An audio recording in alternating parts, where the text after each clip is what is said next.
আসসালামু আলাইকুম।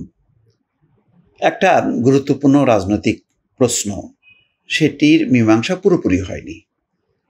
কারা আগামী নির্বাচনে অংশ নিতে পারবে, কারা পারবে না, বিষয়টা পরিষ্কার না। একটি অধ্যাদেশ হয়েছে, সেই অধ্যাদেশে বলা হয়েছে যে বিচার শেষ না হওয়া পর্যন্ত আওয়ামী লীগের কেউ অংশ নিতে পারবে না।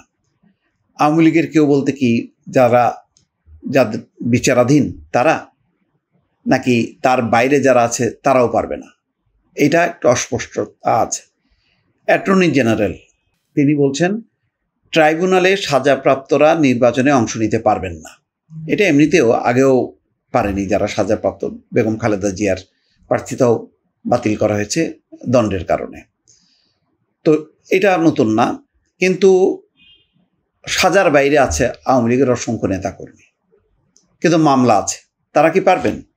প্রধান উপদেষ্টা কি বলছেন যে আওয়ামী লীগ নির্বাচনে অংশ নিতে পারবে না, এমন কথা তিনি বলেননি, কিন্তু বলেছেন যে যারা বিচারাধীন তারা বিচার শেষ না হওয়া পর্যন্ত তারা অংশ নিতে পারবেন না। ফলে একটা কিন্তু ধোঁয়াশা আছে পুরো আওয়ামী লীগের নামে, মানে নৌকার নামে কি কেউ অংশ নিতে পারবে কি পারবে না, বিষয়টা কিন্তু অস্পষ্ট। অ্যাটর্নি জেনারেলের কাছ থেকে একটা জিনিস বোঝা গেল যে জুলাই অভ্যুত্থানে মানবতা বিরোধী অপরাধের বিচারে আন্তর্জাতিক অপরাধ ট্রাইব্যুনালে সাজাপ্রাপ্ত, কিন্তু সাজা যাদের হয়নি তারা কি পারবে? তারা এই বক্তব্য অনুযায়ী যে তারা পারবে, শুধু সাজাপ্রাপ্তরা আগামী নির্বাচনে অংশ নিতে পারবেন না বলে জানিয়েছেন অ্যাটর্নি জেনারেল মোহাম্মদ আসাদুজ্জামান। তিনি বলেন, রাজনৈতিক দলের মধ্যে যতই ভিন্ন মত থাকুক, ফ্যাসিস্ট আওয়ামী লীগের বিরুদ্ধে সব দল ঐক্যবদ্ধ। সেটা অন্য কথা, রাজনৈতিক প্রশ্ন। মানবতা বিরোধী অপরাধের দল হিসেবে আইসিটি আইনে আওয়ামী লীগের বিচার করা যাবে। তাহলে আওয়ামী লীগের বিচার যদি হয়, তারপরে যদি নিষিদ্ধ হয়, তাহলে আওয়ামী লীগ নামে কেউ নির্বাচনে অংশ নিতে পারবে না। আবার অন্য একটা কথা আছে যে আওয়ামী লীগ সমর্থিত যারা, যেমন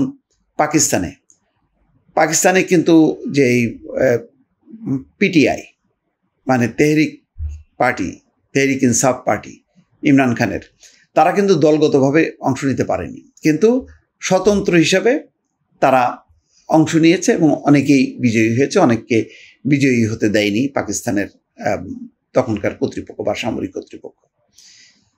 এখানে সেই ধোঁয়াশাটা কিন্তু থাকলো। তাহলে স্বতন্ত্র হিসাবে যদি আওয়ামী লীগের অসংখ্য নেতাকর্মী যদি অংশ নেয়, তাহলে সেখানে কি বাধা দেওয়া যাবে? নাকি যেহেতু তারা আওয়ামী লীগের সদস্য হিসেবে তাদের নাম আছে, সেই হিসেবে তারা মানে দেওয়া যাবে না? এখানে শুধু দেশীয় বিচার আচার সেটাই বড় কথা না।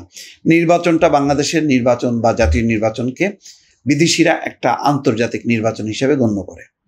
তারা চায় যে সবার অংশগ্রহণে একটা অবাধ নিরপেক্ষ নির্বাচন।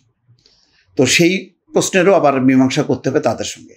সেটা যদি কেউ না করে, তাহলে ওই যে ভিন্ন মত দমন, এই আইনের ফ্যাকড়ায়, আন্তর্জাতিক এই আইনের ফ্যাকড়ায়, তাহলে বাংলাদেশে মানবাধিকার নেই, বাংলাদেশে গণতন্ত্র নেই, সেই হিসেবে চিহ্নিত হবে। সেই দায়টা কি ডক্টর মোহাম্মদ ইউনূস নেবেন কি নেবেন না? অনেকগুলো বিষয় আছে যেটা স্পষ্ট হয়নি। আজকে শুধুমাত্র debate for democracy Hasan Ahmed Chowdhury কিরণের সঞ্চালনায় এবং তারই এই প্রতিষ্ঠান, খুব গুরুত্বপূর্ণ এই আলোচনাটা। সেই আলোচনায় ডিবেট ফর ডেমোক্রেসির চেয়ারম্যান হাসান আহমেদ চৌধুরী কিরণও বলছেন, আগামীতে যারা ক্ষমতায় আসবেন তাদের অবশ্যই জনগণের পক্ষে থাকতে হবে। প্রতিযোগিতায় বিচারক হিসেবে ছিলেন আবু মোহাম্মদ রাইস, উপসচিব রোকেয়া পারভিন জুই, উন্নয়ন যোগাযোগ বিশেষজ্ঞ ডক্টর এস এম মোর্শেদ, সাংবাদিক হাসান জাবেদ ও আহমেদ সরোয়ার ভূঁইয়া। প্রতিযোগিতা শেষে অংশগ্রহণকারী দলকে ট্রফি, ক্রেস্ট এবং সনদপত্র দেওয়া হয়। তো এটা তিনি আবার আরেকটা কথা বলছেন, মব সন্ত্রাস যেটা হচ্ছে এটা এক ধরনের ক্রোধ, এটা বিচার বিভাগের প্রতি অনাস্থা নয়। যাক, এটা অন্য প্রসঙ্গ। আপাতত যেটা বলি যে ট্রাইব্যুনালের সাজাপ্রাপ্তরা অংশ নিতে পারবে না, এটা বোঝা গেল, কিন্তু বাকি রাজনৈতিক প্রশ্নের কিন্তু মীমাংসা বা তার পরিষ্কার বিষয়টা এখনো সবার কাছে এখনো স্পষ্ট হয়নি। দর্শক ভালো থাকবেন, আল্লাহ হাফেজ।